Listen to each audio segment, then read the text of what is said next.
Leaders from Facebook spoke with members of the press to review their ongoing election efforts.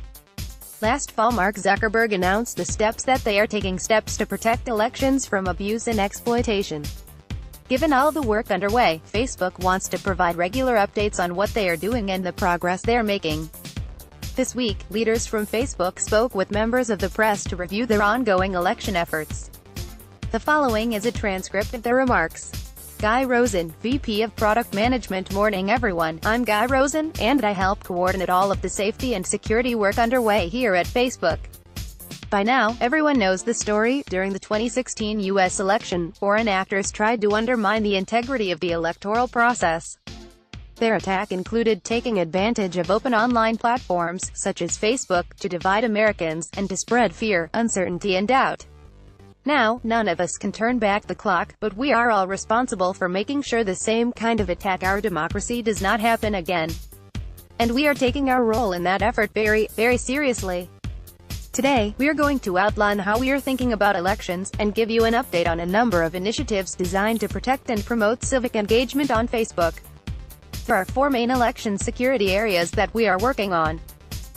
First, combating foreign interference, second, removing fake accounts, third, increasing ads transparency, and fourth, reducing the spread of false news.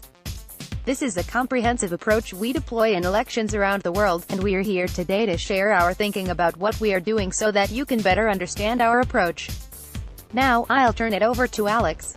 Alex Stamos, Chief Security Officer. Thanks, Guy.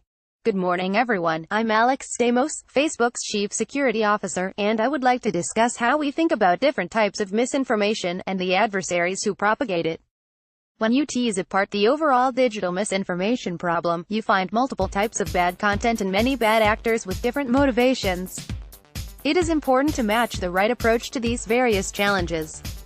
And that requires not just careful analysis of what has happened. We also have to have the most up-to-date intelligence to understand completely new types of misinformation. The term fake news is used to describe a lot of different types of activity that we would like to prevent. When we study these issues, we have to first define what is actually fake. The most common issues are fake identities. This is when an actor conceals their identity or takes on the identity of another group or individual. Fake answers. So this is using tricks to artificially expand the answer or the perception of support for a particular message. False facts, the assertion of false information, and false narratives, which are intentionally divisive headlines and language that exploit disagreements and so conflict. This is the most difficult area for us, as different news outlets and consumers can have completely different on what an appropriate narrative is, even if they agree on the facts. Once we have an understanding of the various kinds of fake we then need to distinguish between motivations for spreading misinformation. Because our ability to combat different actors is based upon preventing their ability to reach these goals. The most common motivation for organized professional groups is money.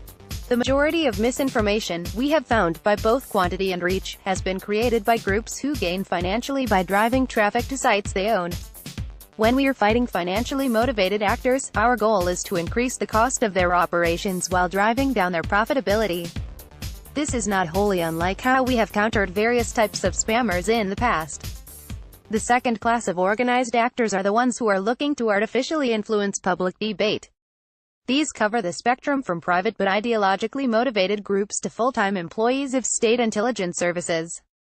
Their targets might be foreign or domestic, and while much of the public discussion has been about countries trying to influence the debate abroad, we also must be on guard for domestic manipulation using some of the same techniques.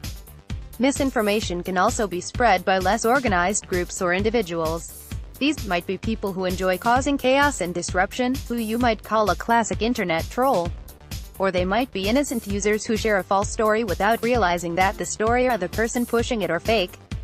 Some groups might have multiple motivations. For example, some ideologically driven groups are also self-funded via the ad money they generate from their sites. Each country we operate in and election we are working to support will have a different range of actors with techniques are customized for that specific audience. We are looking ahead, by studying each upcoming election and working with external experts to understand the actors involved in the specific risks in each country.